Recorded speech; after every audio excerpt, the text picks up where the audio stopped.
Mike Hatcher. Hey folks, it's Ernie Pack. I am Natalie Jones. What's up, everybody? My name's Matt Warner. Hey, I'm G-Man. You know what? I'm George Joplin. I'm anybody you want me to be, but you know what? There's one thing I am. I'm part of the para movement. That's right. Feel it. Oh, feel it. My name is Melody Knapp, and I am part of the para movement. It's April, the Psychic Housewife from New Jersey, and I am part of the para movement. Hashtag the para movement. And I am part of the para movement. And I'm part of the para movement. I'm Sophia Tambrelli, and I'm part of the para movement. Just wanted to talk real quick about the para movement that's going on in the world. It's all about para unity. It's about para family. It's about diversity like you'll see nowhere else. In the paranormal community, we got folks of all races, religions, sexual orientations, political beliefs, you name it. And we're spreading positivity, good vibes everywhere. So, hashtag the para movement. Join it, be a part of it, and everybody have a great day. Take care.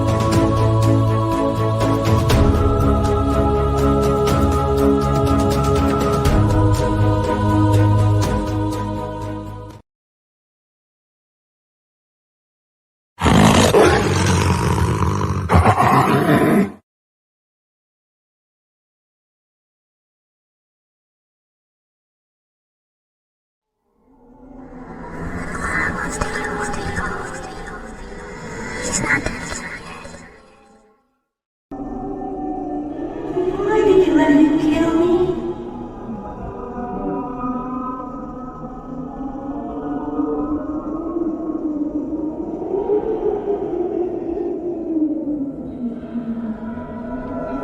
It was the clown.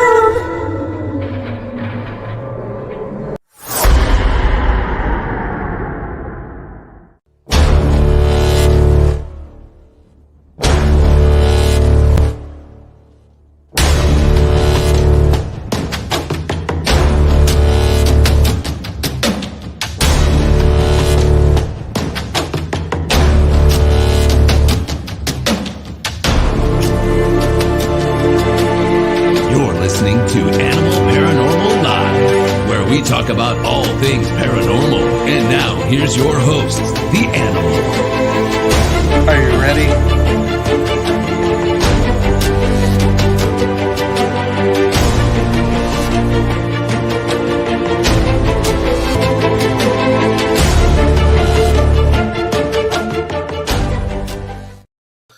Hey, we are live. Welcome to Animal Paranormal. I am your host, The Animal. Thank you so much for joining me on a beautiful Monday night. I almost said Monday morning, but I really don't care. It's been a crazy day. But anyways, thank you for joining me. Got an amazing stuff happening. Just released my first trailer, Through Hell and Back. Check it out before we have our amazing guest come on.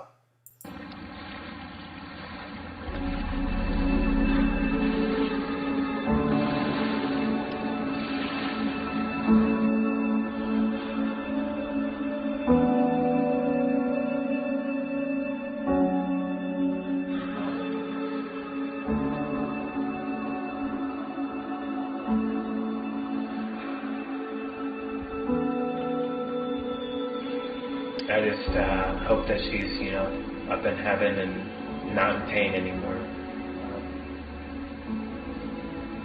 Because for someone to do something like that, they must have been in so much pain. They say that when someone commits suicide, it takes that pain that they were feeling and spreads it out to all the people who love them. And that's very true, because that's a pain that never goes away. That's a pain that never gets better. I think some days are better than others, but if you sit around and think about it, like, it's just heartbreaking,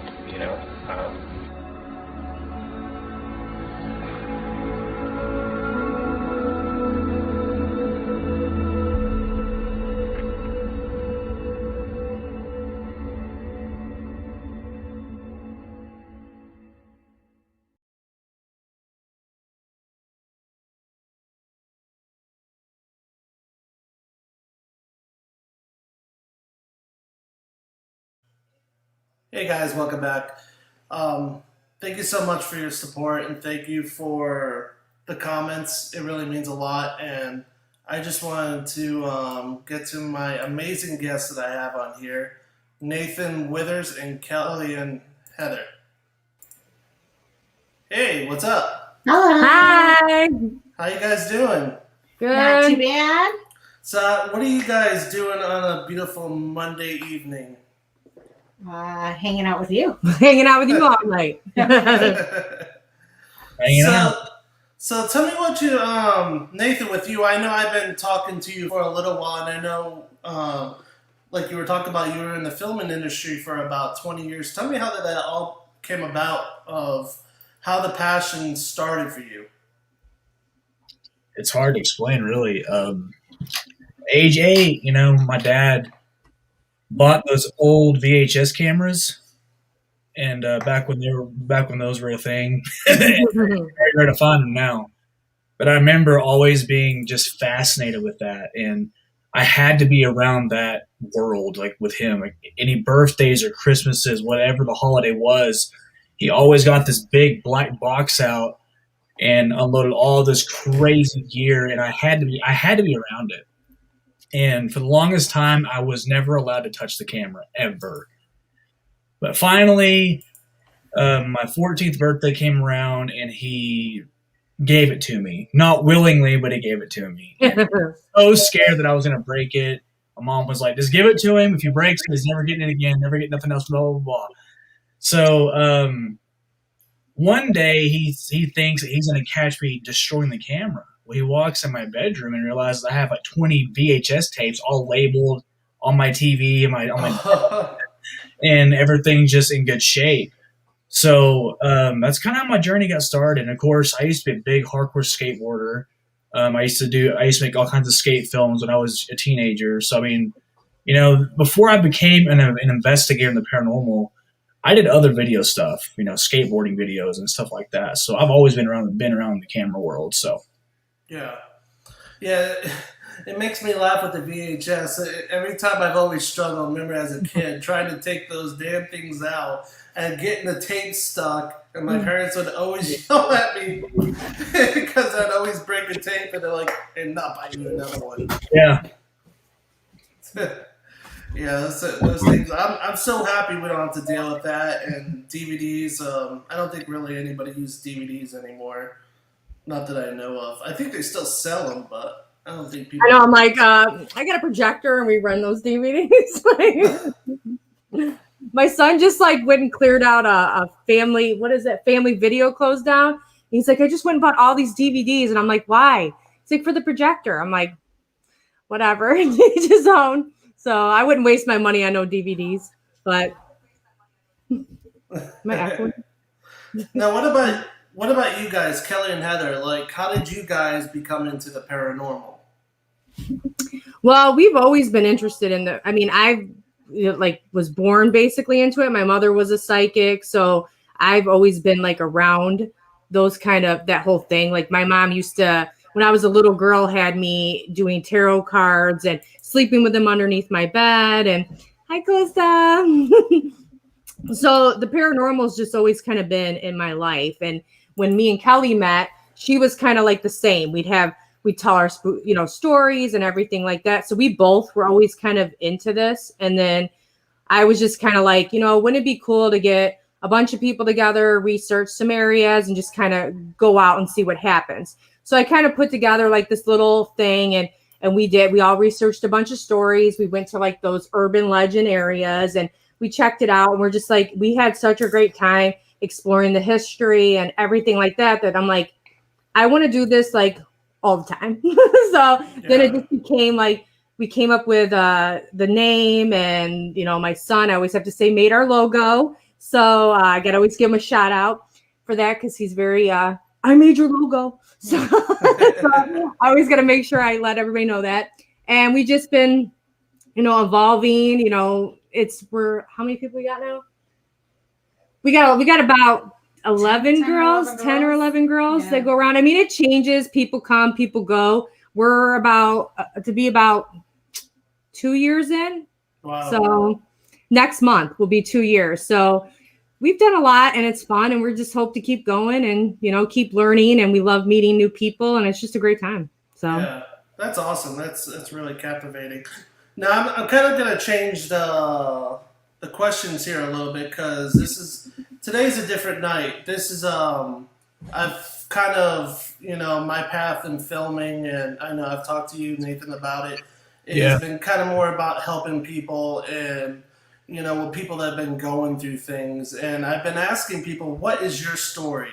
You know, what are the things, the hard times that you have been through?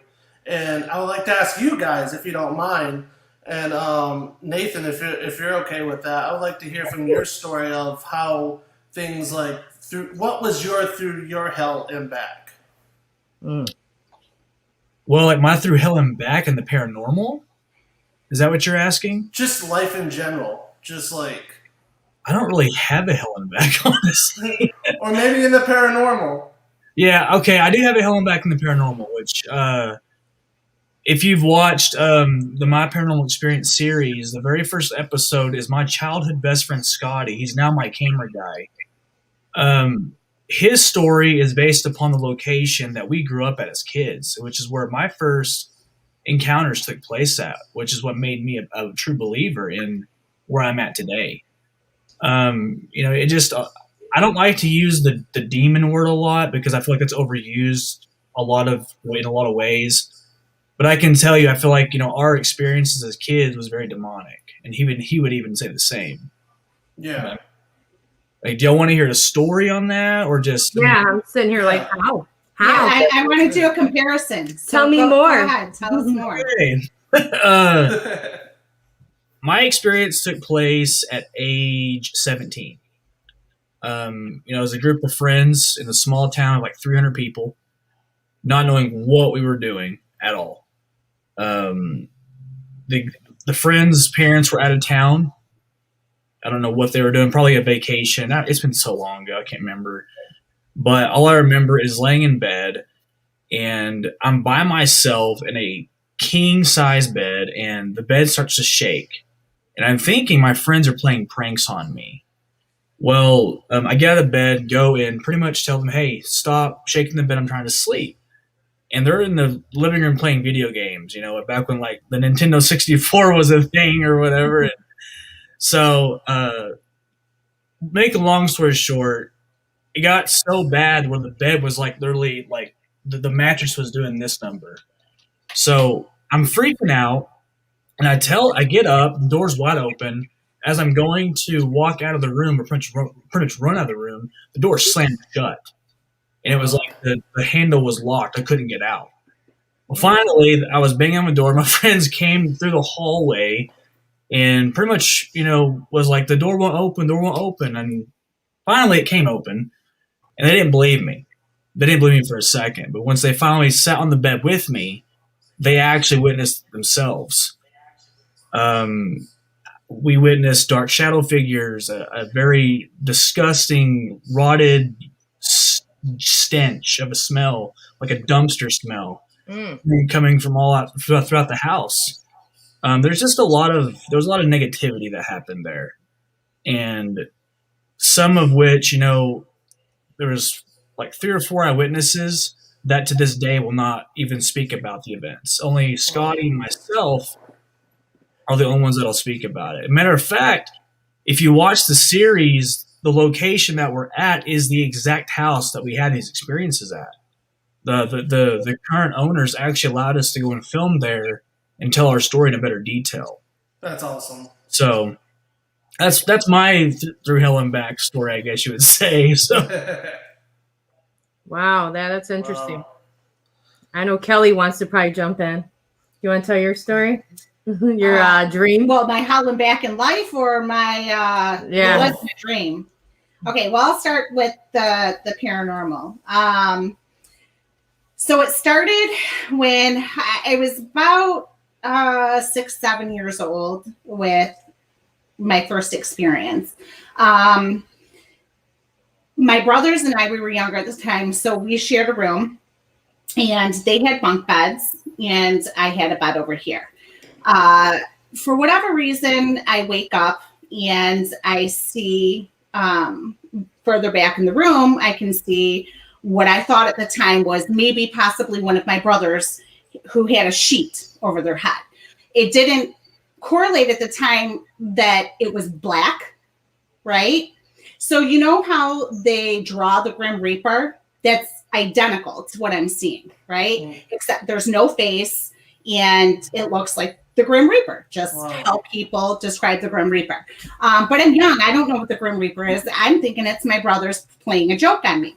So I get out of bed and I go walking towards it. And I was like, ha ha, real funny, guys. And I take my arm to go swipe because I'm going to hit him, right? And at this point, I realize that my arm goes through. So I step further closer. I was like, ha ha.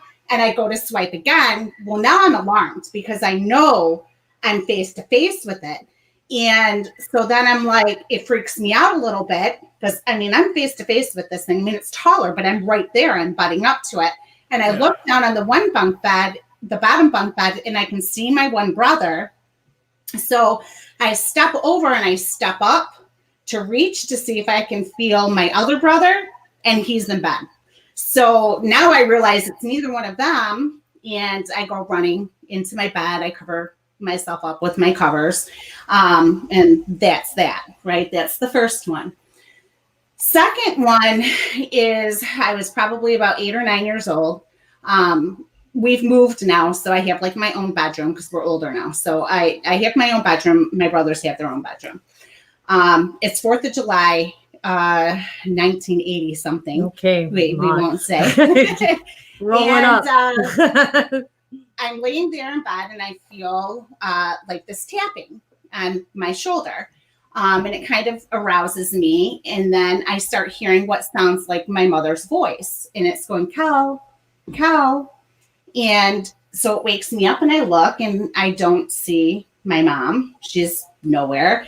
And so it kind of freaks me out a little bit. And I'm like, okay, whatever. So I pull the covers up a little bit and start to go back to sleep. Well, then I start to feel this tapping down on my leg. And I'm like, okay, it's nerve twitches. So I start hearing again my mother's voice. And it says, Cal, Cal. So I kind of pull the blankets down and I look. And I had this big strawberry shortcake picture. And standing in front of my strawberry shortcake picture is, as a child, what I described as the devil. It's like this short demon-looking thing. And either it was choking me or I was just so terrified that I couldn't scream, but I couldn't breathe. I couldn't scream. I just wanted my mom and dad because I'm terrified. I'm like, my eyes are locked with this thing. I'm like staring at it.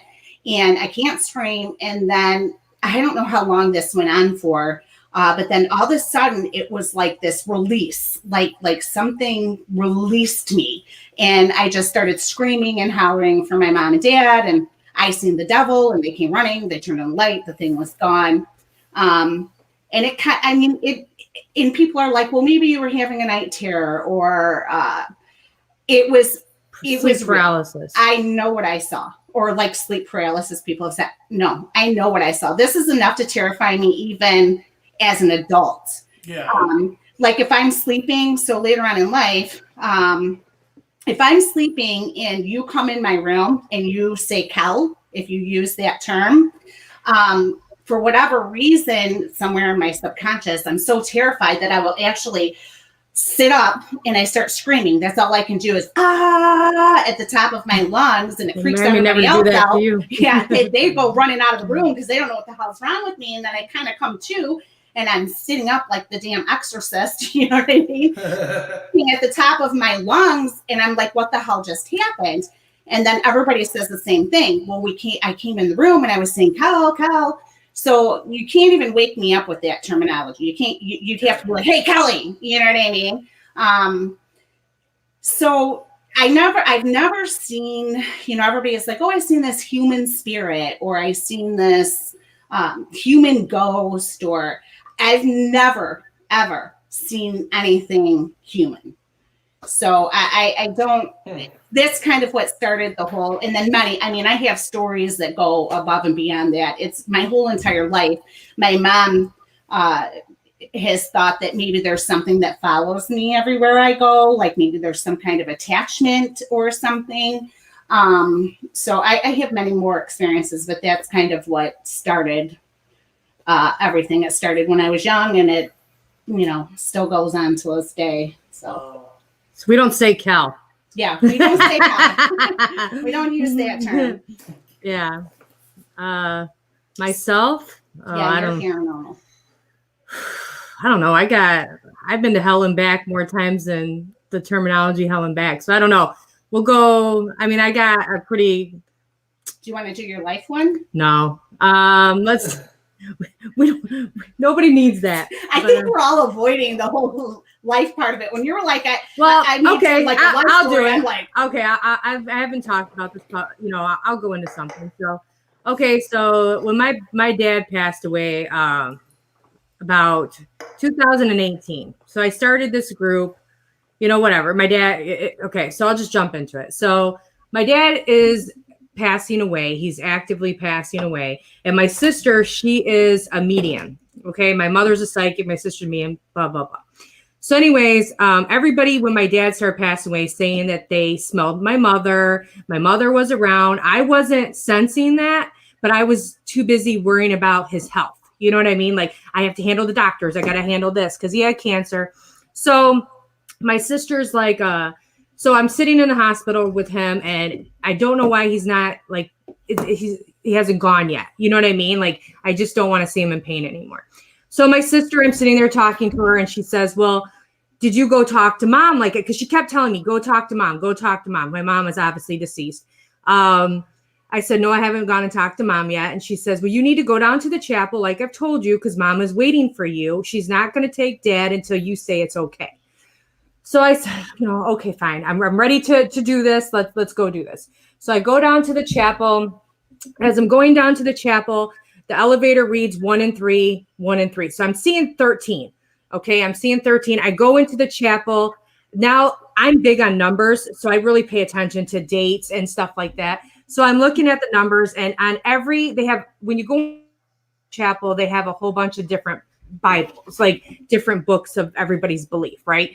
So all of the books were on page 13 or 31. So I'm like, okay, well, this is getting strange.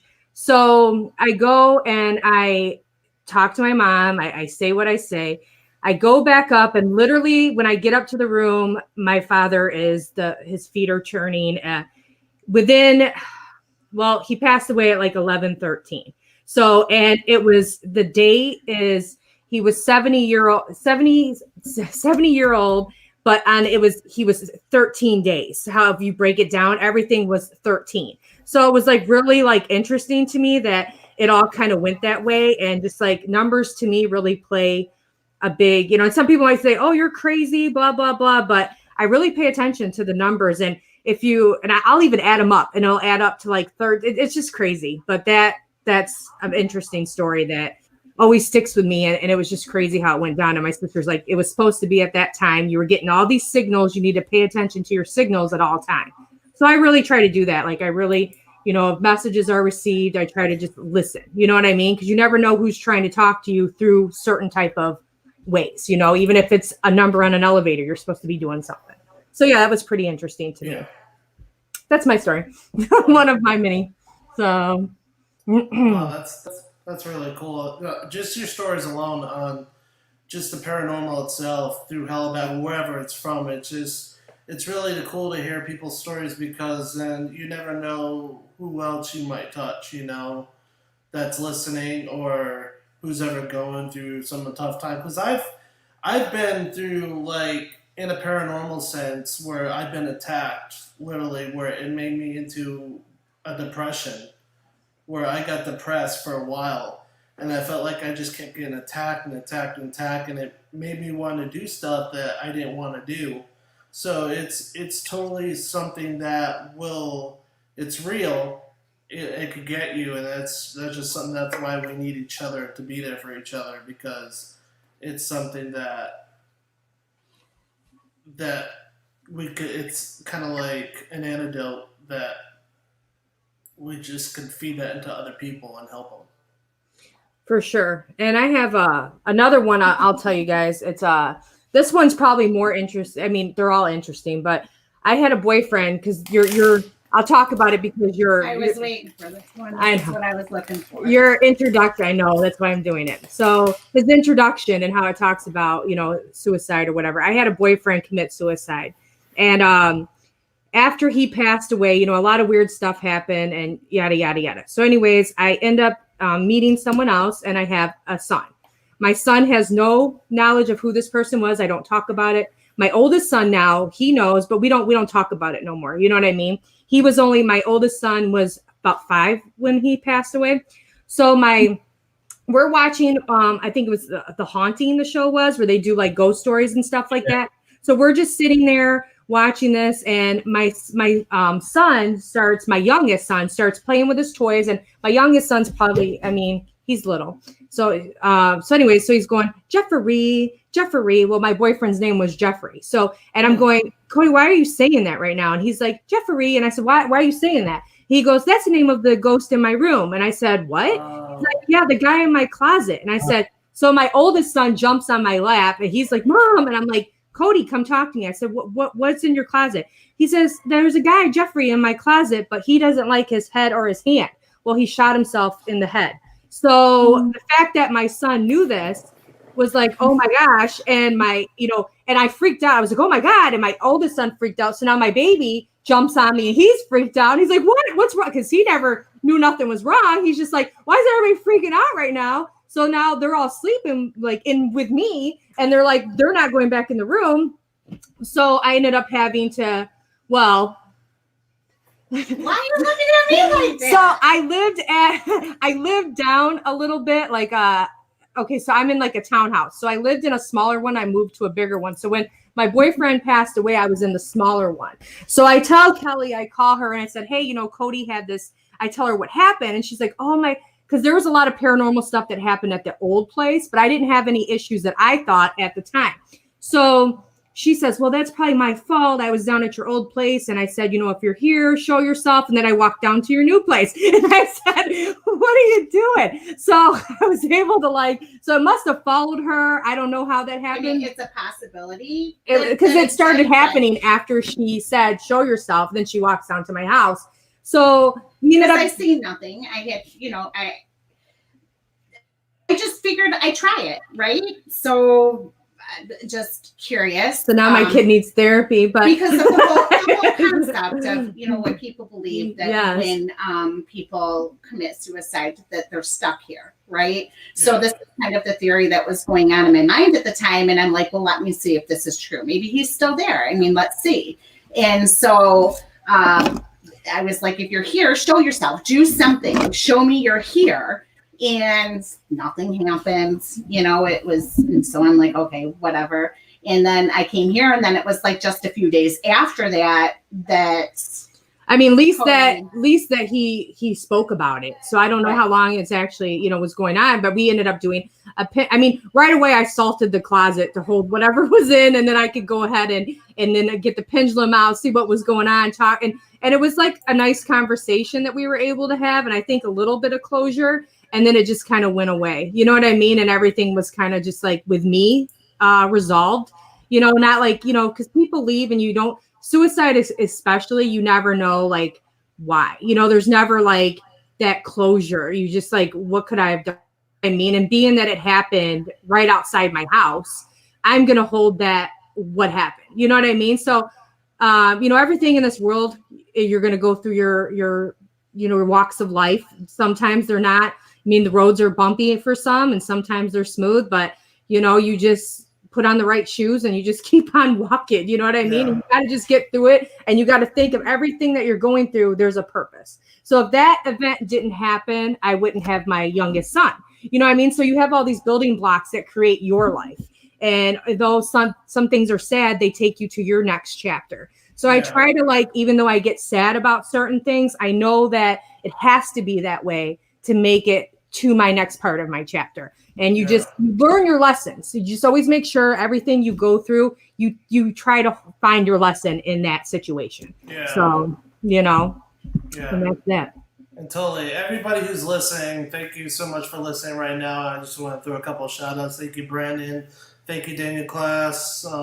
Thank you, Beth, for listening. And stay tuned for Animal Paranormal Live. And thank you for hearing these stories. And if you have a story, please message me on Animal Paranormal Live. Would love to hear it. And I'm going to kind of change the tides back to the paranormal realm here. Sorry, I got to a little serious realm here, but you got to talk about it, because if you don't, it's that message ain't going to get out there, and that's what it's all about. And being a part of the paranormal, I love having fun and, being there with people and hanging out, because that's what it's all about, is having fun and enjoying life and, looking for, like Ghostbusters says, somebody here to catch a ghost. So that's what it's all about. So, that famous Dan Aykroyd scene. So, but yeah, Nathan, I've got a question here also, and I kind of want to stretch it out a little bit from Wes Evans. He's to all who was, what's your favorite location to investigate? Also, I'm going to add to that, what's your favorite place and location to investigate, and what's the most creepiest place you've investigated?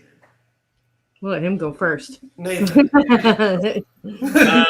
I gotta say the Panhandle Inn in Panhandle, Texas. It's a place. It's a hotel, it's a abandoned hotel, and it is literally the definition of haunted. I've experienced activity in that hotel on levels I never knew existed. It's a location that I believe linked me to the other side. That sounds weird, but that's the only way I know how to kind of really connect the dots. Nothing sounds weird here. It sounds crazy, but it's the way. We're all about weird. I faced one very traumatizing event that to this day, it's still hard to process. But, we later on, there was more things that added to it. I was actually physically touched by a spirit, and it was captured on film. Like, if you watch Buried Secrets Paranormal on VidiSpace in Amazon Prime, we did our first ever lockdown that we've ever done. And we literally locked ourselves inside, and we conducted an overnight investigation. And I was pushed. Well, this experience here didn't happen on this night, but the other things that did happen on that night. Let me go back like a few years. I was just starting off in the film industry, in the paranormal film industry, I should say. And I had like the little mini handheld cameras, I didn't have fancy stuff, but I was doing what you guys would call the Periscope Live, when Periscope was a thing. Yep. And I had a selfie stick on my phone. And it was me and a couple other members of my crew were actually down a hallway doing like an Ovilus session or something. I can't remember what was going on. But they had a motion sensor down a T intersection of a hallway, and this motion sensor was going off, and there was no one around it. Well, they said, hey, will you mind go down that hallway and see if like maybe the car headlights are reflecting off of the walls, might be causing a fluctuation and might be making it, malfunction or give false positives or whatever. So I'm going in there. As I'm walking down, I feel this overwhelming, dreading feeling. And I literally feel this, like, thing grab a hold of me. And as I start to fight it off, it throws me like 5 feet into a bathroom. My entire crew sees it. They freak out. My phone ends up way across the hallway. The selfie stick I had was on the other end of the other side of the hallway. Wow. My hoodie was selfie stick. What? Said not the selfie stick. Yeah, I know, right? But as much as it terrified me, I wanted to know more answers. I wanted to dig deeper into that. So we went back, several weeks later, and we didn't do it overnight, but we did stay late. And we put a DVR camera in that same spot, and I was pushed again. But this time it's on film. It's captured on camera. Yeah, see, Beth Huffman, who just tuned in, she's part of Buried Secrets, and she's a part of my paranormal experience. She actually watched it happen. Wow. Beth was actually one of the first people that responded, running up the stairs, going, "Oh my God, are you okay? Are you okay?" Oh wow. Yeah, but after the second time I was pushed, we go back again, and I had to work the next morning, so I didn't get to stay the full time. I went and investigated for a couple hours, and then I had to go to work.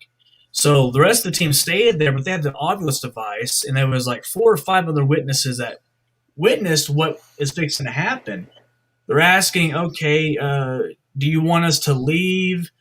You know, they're asking all these questions, and then the Ovilus came over saying, "Nate, sorry." It was apologizing to me for pushing me. And what was really even more compelling about it was Lisa Beller, who's also a part of our Buried Secrets series. It was her device, and she's real tech savvy with all of her equipment, and she went to the database with all the words. Nate is not in the category. So it was very, very compelling, and I think it was 2019 area was when we did our lockdown at the Panhandle Inn, and we captured a floor levitate. And I mean it levitated.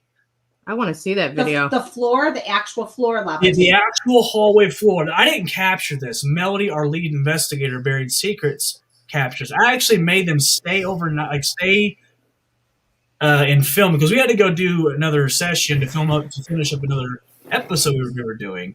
So we all broke away, and her and another investigator stayed at the location, and they filmed. And as she's panning around like this, not paying attention, she literally captures an entire hallway do this. Wow. It's on film. Yeah, Beth was just saying it's all on video. Yeah, I want to see that. Yeah, it's insane. And that sounds insane. Me and Lisa go back like 3 weeks later, we try to find some way to debunk this, and we can't, because the floor's physical condition, if the floor would have actually levitated, the entire second floor would have caved. Yeah, this is on the second floor. The floor would have caved in. There would have been no hallway there. But have y'all ever experienced? I got a question for you guys. Have y'all ever experienced sound blockage at a location? Explain to me what that is. Like a sound, like a sound vacuum in a location. Where you can't hear nothing. Absolutely. Yes, that happened to me the other. I was just at 7 and Gables Road. I don't know if you guys know that legend about that. And literally, it was like the wind was going, everything was going. I mean, it was snowing. I mean, and all of a sudden, it was like the world just ended. There was no sound, nothing was moving. And we're in the woods, you know what I mean? Right. Nothing, no trees. And I said to my teammate Callista, I said, and the other people were, I'm like, do you guys realize that everything just stopped? And they're like, yeah, that's kind of weird. I'm like, there's absolutely no sound right now. Like it was kind of like you just put a little bubble over you. Yes. And that's it. And it just shut down. And I was just like, wow, that's very strange. And then we end up having some really strange stuff happen out there. But yes, it is a very and it takes you a second to like understand what's happening. And you're just like, it is a very scary feeling. If anyone out there ever experiences this type of phenomenon, it is a very scary and disturbing feeling. It is, because it's just like, did everything just end? Like, Right. Am I in a pause type of, and that's how you feel, like you're just in a pause, but Absolutely. you're moving, but the rest of the world is not. Right. Yeah, it's very, very intense. And it's like you think that something's wrong with you, and it's really not, because it goes away after a while, and you're like, what the hell just happened? So, yeah, it's... Well, see, this is the thing. During this lockdown, we experienced the sound blockage thing before the floor happened. This was several hours before the floor footage took place. Wow. And the sound blockage started in the exact location where the floor footage was captured.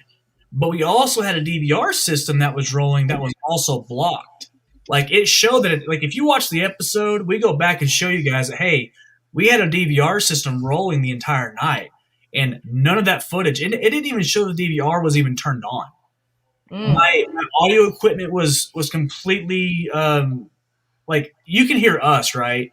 Us talking, But there was 3 or 4, there's 2 or 3 members. Beth is one of them.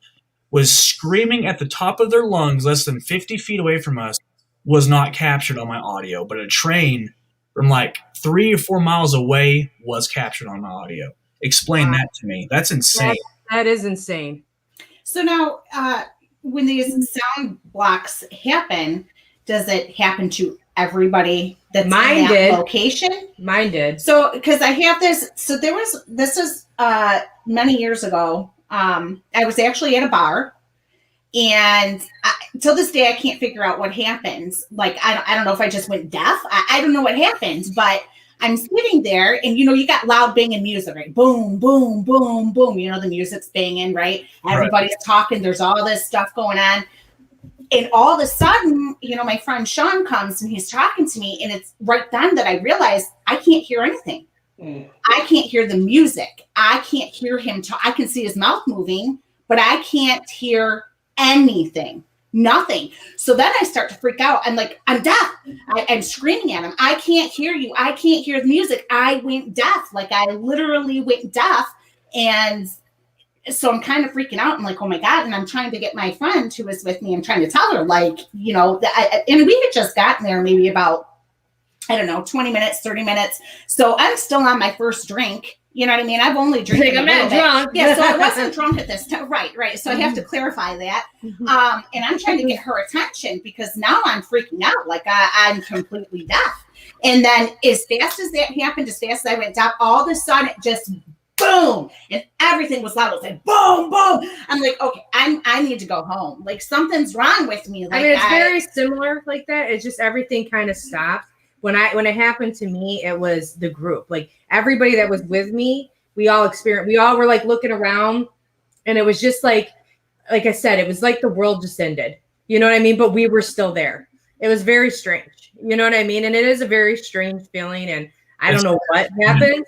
But he's like he says, it's very scary. It's kind of like, what's going on? You're thinking the quiet before the storm. What's about to happen now? So do you think? But that's the thing. Whenever you're in that situation and you're experiencing it for the very first time, our lead investigator Melody mentions in that episode, it's like it comes and goes, and if it has the ability to completely cut everyone off from any kind of communication, what else does it have the ability to do?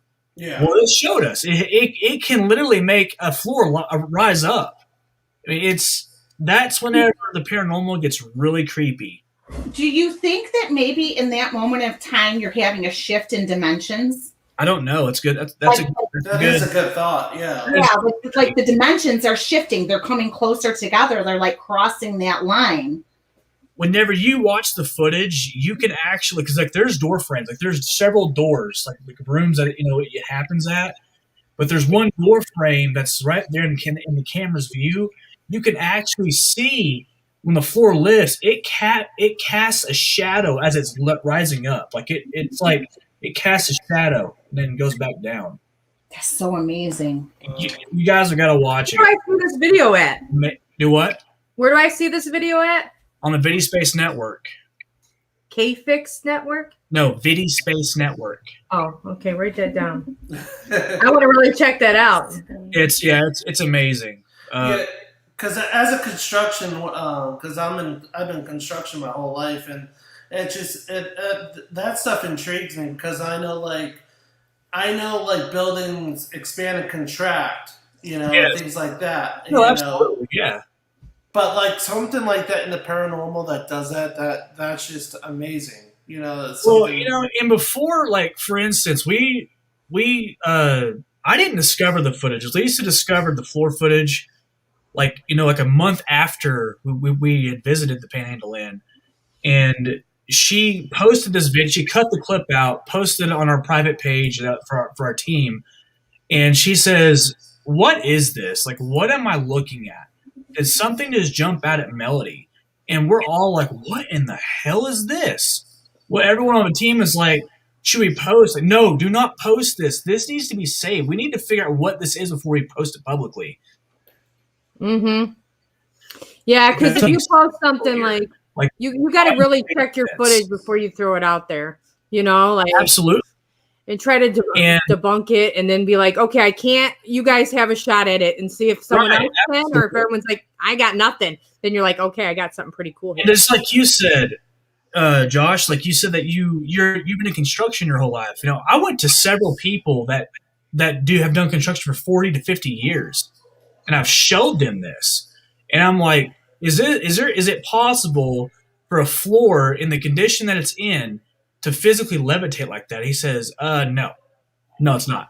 If it's in that condition, it's going to, you would hear boards busting, exploding, or it's just, the whole hallway would cave in.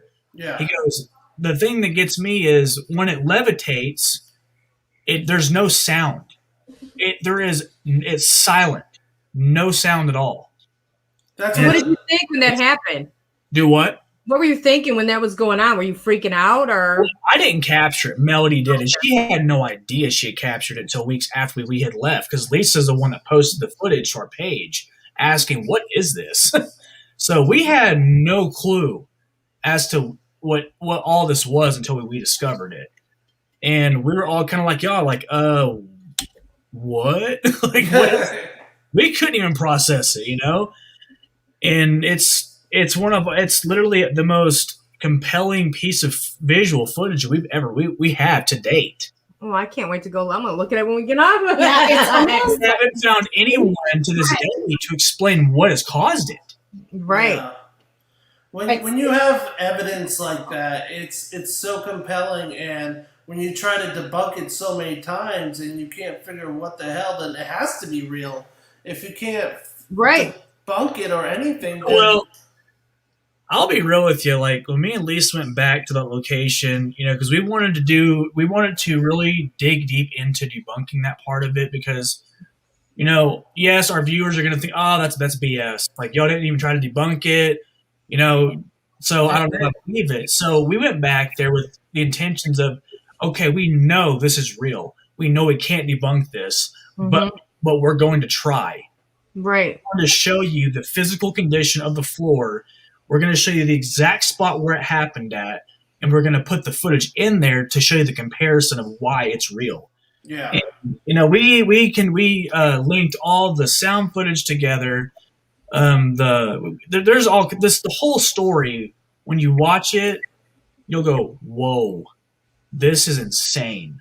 Now I gotta watch it. I know, right? Like a portal. I'm not joking. Okay. Like there's a portal there. So if you research the changing, like when you research a portal and you understand the dynamic of what a portal is, because a portal can appear in the sky, right? How does that happen?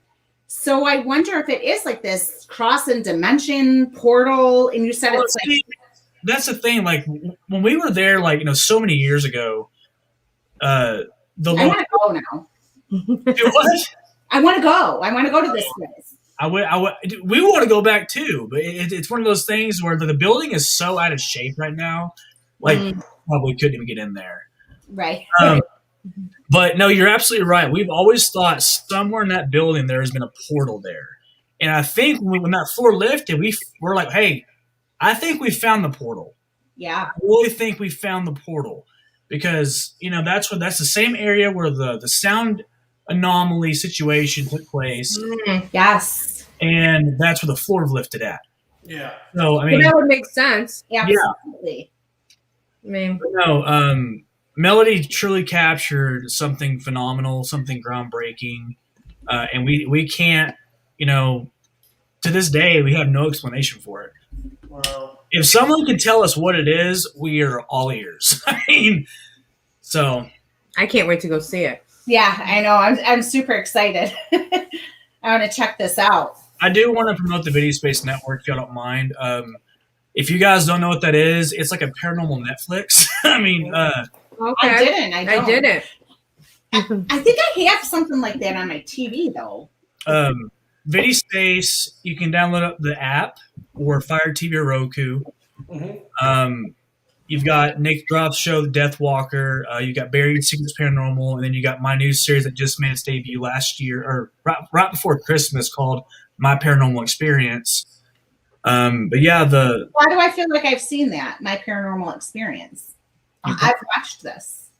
I see it right here. It's on a Roku. You said on a Roku, however you say them, right? The app is there. That's what it looks like. You can download Video Space on Roku or Fire TV. Yes. All right, we'll go ahead and do that, and we're gonna watch that later.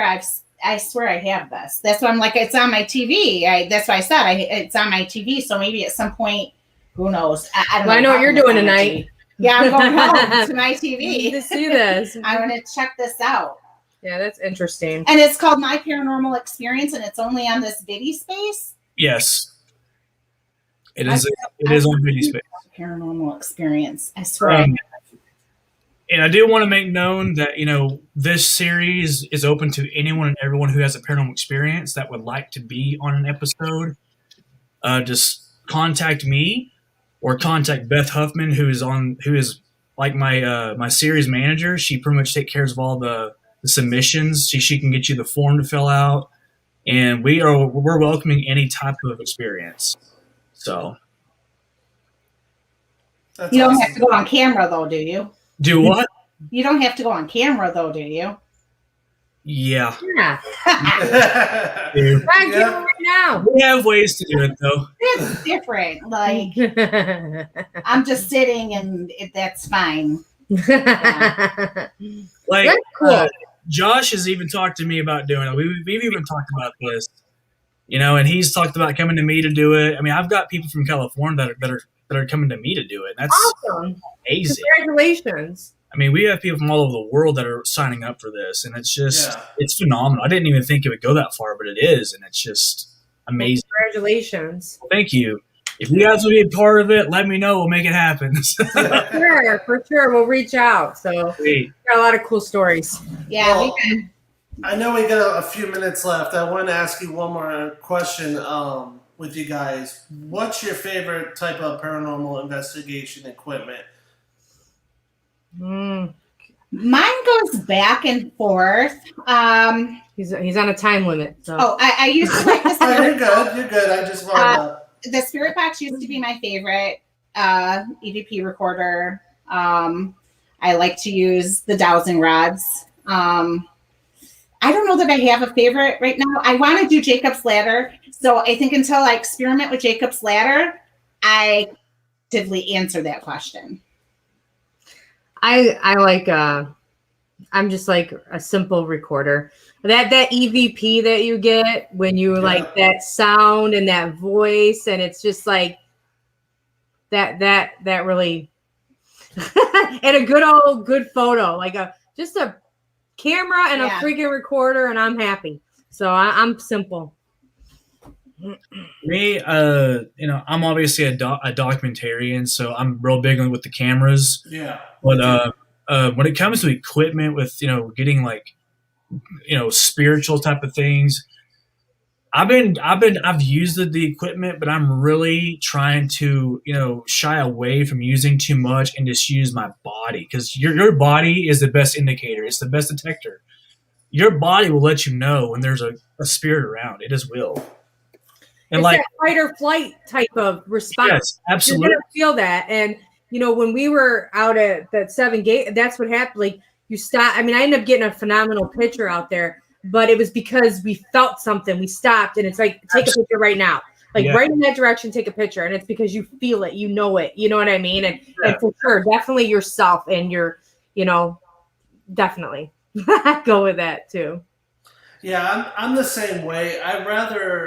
I know we've talked like on your show, Kelly and Heather, about doing experiments with water and stuff. But my number one go-to is just you, because like I tell everybody, when you have so much equipment with you and stuff, which I love, but when you have so much other stuff, that could be the distraction of something amazing that could happen of that experience. Right. Mm-hmm. So that's why I always tell people, I'm like, yeah, it's always cool to have all that stuff, but you're going to miss something really huge that could set in the paranormal field something big that no one's ever done before. or seen before experience. Yeah, because sometimes that equipment will start messing up and then you're fooling with it. And that could be the point that you just missed something because you're more focused on that and your brain isn't open. You're just zoomed in onto that equipment. Yeah. So, yeah, simple recorder. Set it down, record, and just sit there and take it all in. You know? So. It's just a blessing to be a part of it all, you know? I mean, the paranormal industry is a blessing, you know, working with the people that I've worked with, you know, in the past, you know, 7, 8 years is just amazing. Using the equipment we've gotten to use or, you know, whatever it is we've gotten to do, it's amazing. It's a gift. It really is. Yeah, it is. So it's something.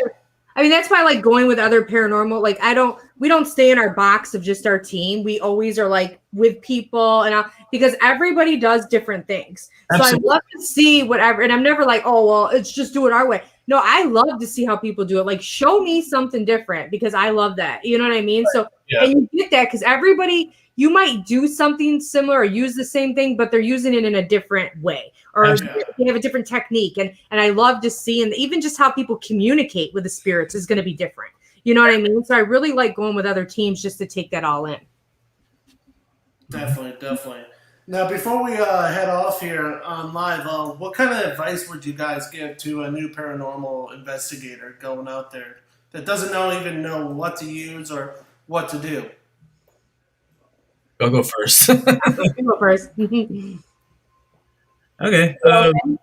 I just say be real, you know, like be honest with people, stay humble, be willing to learn, never stop learning. Of course, use caution with whatever you're doing. Be sure and research what you're doing before you get into it. If you're wanting to, like, I'm just gonna say, if you want to have your own show, have your own content, you know, make sure it's what you're prepared for. Make sure you're ready to invest in the money to get what you want to get. I mean, it's time and dedication. You know, I've been doing the film industry for quite a while, and I mean, I only learn, you know, and I learn from the best people. So just be real, stay true to yourself, and do what you love. Yes. Amen to that. Amen. I mean, yeah, just Can I say what he said? Yeah, just stay open and stay humble and stay just, you know, have fun.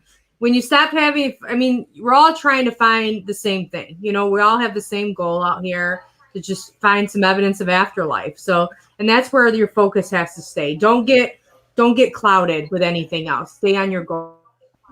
Absolutely. Yeah. Definitely, Gary. Be an open book. Yeah, for sure. Yes. Stay positive for sure. And education, knowledge. Knowledge is huge in anything you do. Absolutely. Step in old buildings. Always watch your steps. Wear good shoes. Right? And don't trip over anything. Adidas tennis shoes. Not gonna work out well. Yeah. One thing I'm real big on is feedback. You know, the good or the bad. Like, you know, I love it. So it stings. Don't get me wrong, it does sting. The bad feedback does sting, but at the end of the day, I'm going to learn from that. Oh yeah, I'm going to learn from it. You know, and the good feedback's awesome. I love any of it. You know, I want to know what people think of our show, of, you know, the evidence we capture, what their thoughts are on the evidence, and the story that's being told. I want feedback on all of it. It's awesome to me. I love it. Yes, for sure. Because I don't want to be that person. Everyone's just saying, "Oh, everything you do is awesome." That's like I always feel like American Idol, where that singer gets up there and they're awful. It's because someone was telling them their whole life they were great. Yeah, right. So, like, I need that honest feedback. So yeah. Awesome. Well, guys, thank you so much for coming on live with me. I'm gonna put you guys down in the green room here, and I'm gonna play. Thank you for having us. Thank you for having us. It was nice meeting you, Nathan. Yeah. Hopefully we'll talk again. Both of you, Animal and Nathan. And thank you for being on our show earlier, Animal. Oh, definitely. Once we go off live, I'll chat with you guys for a little bit, and we'll go from there. All right. Thank you so much again, people, and thank you for joining Animal Paranormal Live. Thank you for your support. Before I play this trailer, suicide is a big thing. Just that's why I'm doing this whole adventure about Through Hell and Back. please, if you have any issues or going through hell and back, literally, please check this video out and call that number because it will save your life. Have a good day. Peace. I am suicide. I take precious lives. I could be after someone you love. I could be after you. I work by turning your own thoughts against you. But I'm a liar and a cheat. I make you feel guilty or useless when you're not. I tell you things can never get better. They can. I tell you there's no point in taking a breath, asking for help. But there is. I tell you you're alone, and you're not. You can stop me, but you have to know how. If you or someone you know is thinking about suicide, reach out for help. Call the National Suicide Prevention Lifeline at 1-800-273-TALK. We're waiting for your call.